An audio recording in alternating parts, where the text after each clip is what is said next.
एक दिन देखा कि एक गर्भवती गली गली मांग रही थी भिक्षा। ऐसे बुलाया और कहा कि ऐसे एक एक दाने मांगती घूम रही, तुझे को असरफियां देंगी, ले।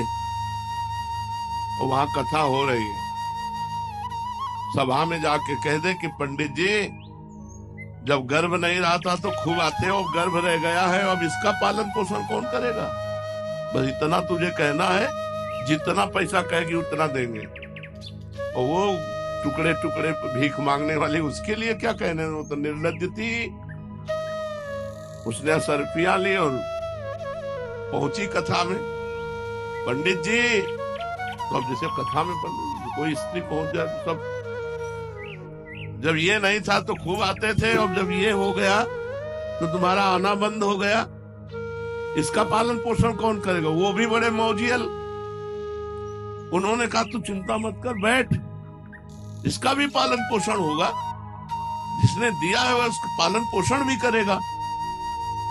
अब तो खुशखुशी होने लगी आपस में। यार हम कहते थे पाखंडी है, कोई कहता नहीं यार बहुत सही महात्मा है ये, कुछ सदविचार कुछ असद विचार। जो निष्ठावान थे उन्होंने कहा अपने झूठे से क्यों आरोप किया। और गदाधर भट्ट जी एकदम बिल्कुल समान भाव में, मान अपमान में समान स्थिति रखने वाले महापुरुष। उनमें से एक बहुत समर्पित थे, उन्होंने सारे से पीछे बुलाया ऐसे। तो कल्याण सिंह जी महाराज वहां कथा में बैठे हुए थे। उनका सच्ची बता, कभी जानती इनको तू? और उसने जब देखा कि कई लोग आ गए मारी डालेंगे, तो उसने कहा हम बिल्कुल नहीं जानती, हमको तो पैसा मिला है कहने के लिए। बोले चल, सभा में कह चल, कभी हजारों की श्रद्धा नष्ट हो रही, किसने तुझे पैसा दिया? तो कहा कोई कल्याण सिंह है, उनकी पत्नी ने हमको दिया पैसा की सभा में बोल। जब वो सभा में बुलवाया कल्याण सिंह को समझाया गदाधर भट्ट ने, वो अपनी काम पीड़ा के कारण ऐसा करे, उसका ना त्याग करो ना उसको दंड दो। तो जो भागवतिक उत्साह होते हैं उनमें माया अपना प्रभाव डालती है। कीर्तन विरोधियों ने यहाँ तक काजी के पास सूचना पहुंचा दी कि कीर्तन में स्त्रियों को भी ले जाया जाता है, पता नहीं क्या क्या होता है। ऐसा ऊपर से सुनाने के लिए तो जोर जोर से हरे कृष्ण कीर्तन करते हैं, भीतर पता नहीं क्या क्या करते हैं। ऐसा काजी के दिमाग में भर दिया।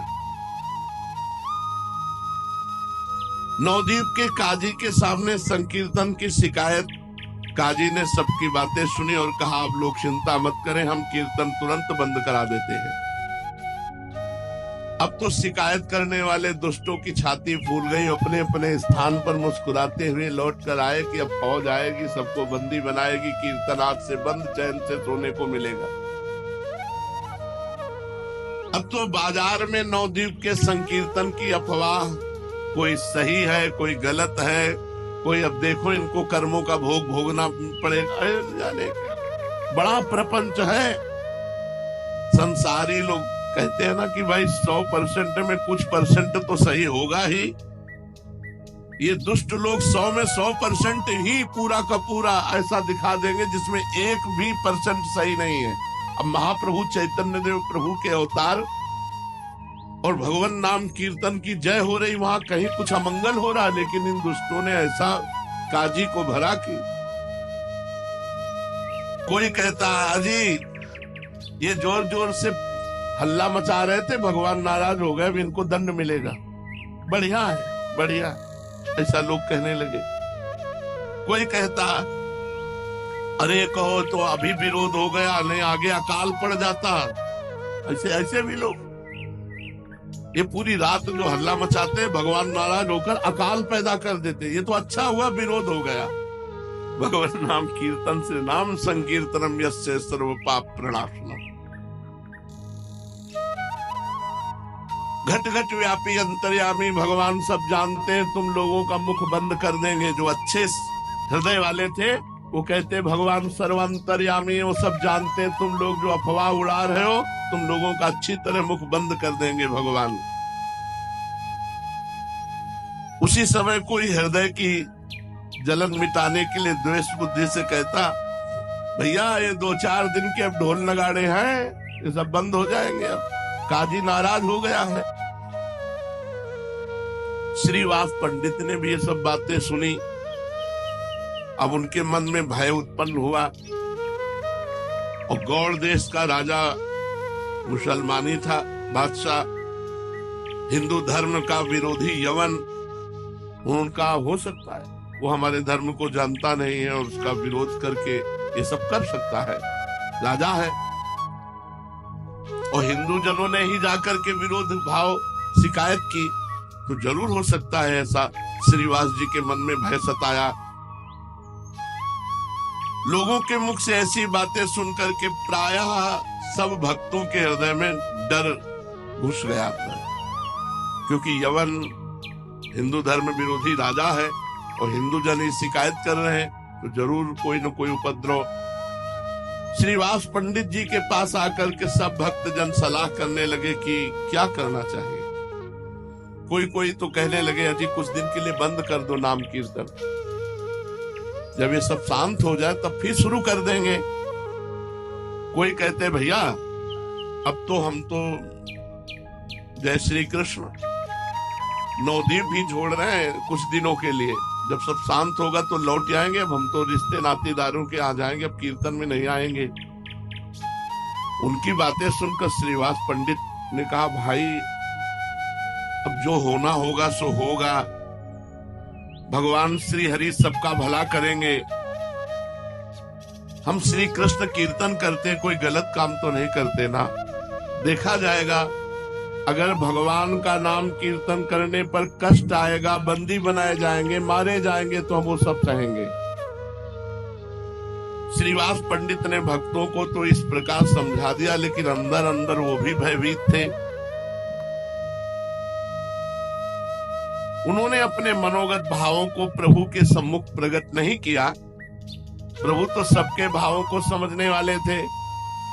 चैतन्य महाप्रभु ने सब भक्तों के भावों को देखा, सब डगमगा रहे।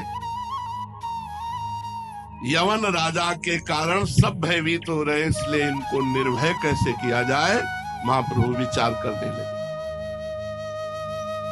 एक दिन प्रभु ने अपने संपूर्ण शरीर में सुगंधित चंदन लगाया, घुंघराले काले काले सुंदर बालों में सुगंधित तेल डाला, मूल्यवान स्वच्छ और महीन वस्त्र पहने, साथ में 2-4 भक्तों को लेकर गंगा किनारे की ओर चल पड़े। उनके अरुण अधर पान की लाली लगने से और भी अत्यधिक अरुण बन गए थे। नेत्रों में प्रसन्नता थी। मुख कमल शरद पूर्णिमा के चंद्रमा के समान खिला हुआ था। वे मंद मंद मुस्कान के साथ भक्तों के आनंद का वर्धन करते हुए गंगा जी के घाटों पर इधर से उधर टहलने लगे। जो सात्विक प्रकृति के भगवत भक्त थे, वे प्रभु के रूप लावण्य को देखकर मन ही मन परम प्रसन्न हुए, किंतु जो दुष्ट प्रकृति के निंदक थे, वे आपस में कहने लगे, यार निमाई पंडित पर कोई भी फर्क नहीं पड़ता, बड़ा अजीब है। अरे राजा का फौज आने वाली है, काजी नाराज है, पान खाए घूम रहे, इनको कोई फर्क नहीं पड़ता, इसे तनिक भी भय नहीं। संपूर्ण शहर में हो हल्ला मच रहा है, कल ही तो सेना आने वाली है। अरे भाई देख लेना, है पान खाए घूम रहे, कल इनको बांधकर नाव पर बंदी बनाकर ले जाया जाएगा।